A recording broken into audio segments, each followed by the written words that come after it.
British generals traded 400,000 lives for 10 kilometers of mud. July 1, 1916. Northern France, British High Command planned the perfect offensive. Break German lines. End the war by Christmas.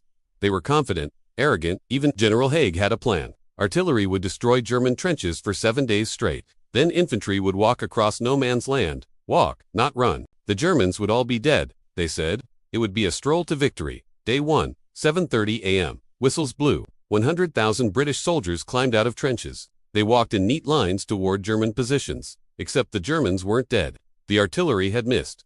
The machine guns opened fire. 20,000 British soldiers died in the first hour. Another 40,000 wounded. The deadliest day in British military history, but Haig didn't stop. He kept sending waves. Same tactic, same result. For 5 months, officers knew it was suicide.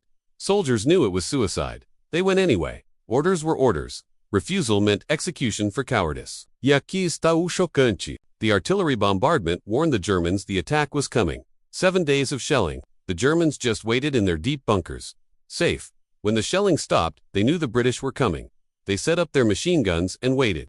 For 141 days, British soldiers climbed those trenches. 141 days of walking into machine gun fire. The math was simple and brutal. Every meter cost 40 British lives. Every single meter. No final. They advanced 10 kilometers. 10 the price. 420,000 British casualties. 200,000 French casualties. 500,000 German casualties. Over 1 million men.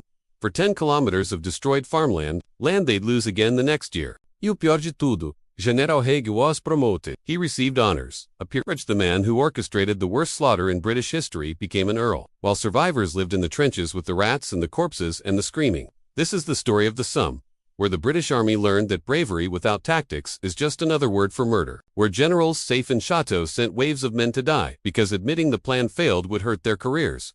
The details they don't teach in school are even darker.